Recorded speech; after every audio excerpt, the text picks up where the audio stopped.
Vijay Hazare cricket போட்டியில் விளையாட கொல்கத்தா சென்ற தோனி தான் டிக்கெட் செக்கராக இருந்த காலத்தில் டீ குடித்த கடையின் உரிமையாளரை பார்த்ததும் அவரை அடையாளம் கண்டுகொண்டு விருந்தளித்துள்ளார். கிரிக்கெட் ரசிகர்கள் கேப்டன் கூல், தல தோனி என்று அவரை கொண்டாடுவதில் தவறே இல்லை. இத்தனை பேருக்கும் தகுதியானவர் என்று நிரூபிக்கும் விதமாக மைதானத்தில் அவர் விளையாடும் நேர்த்தி, காட்டும் பொறுமை, சக வீரர்களுடன் பழகும் விதம், மைதானத்தில் பணியாற்றும் துப்புரவாளர்களையும் சரிசமமாக பார்ப்பது உள்ளிட்ட நற்குணங்களால் தான் அனைவரும் தோனி தோனி என்று பாசமாக உள்ளார்கள். இந்நிலையில் தோனி தனது பெருந்தன்மையை மீண்டும் காண்பித்துள்ளார். விஜய் ஹசாரே கிரிக்கெட் போட்டியில் விளையாட தோனி கொல்கத்தா சென்றார். அங்குள்ள ஈடன் கார்டன் மைதானத்திற்கு வெளியே நின்று கொண்டிருந்த ஒருவரை பார்த்ததும் தோனி ஓடிப்போய் அவரை கட்டிப்பிடித்தார். தோனி கட்டிப்பிடித்த நபரின் பெயர் தாமஸ்.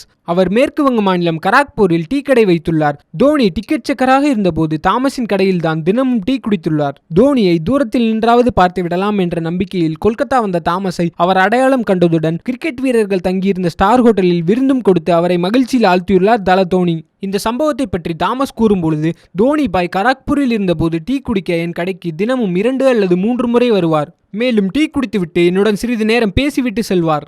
நான் அவரது ஹெலிகாப்டர் ஷாட்டை ஒரு முறையாவது பார்த்து விடலாம் என்றுதான் கொல்கத்தாவிற்கு வந்தேன். ஆனால் அவர் என்னை அடையாளம் கண்டு கட்டிப்பிடித்து விருந்து அளித்ததில் எனக்கு மிகவும் மகிழ்ச்சி.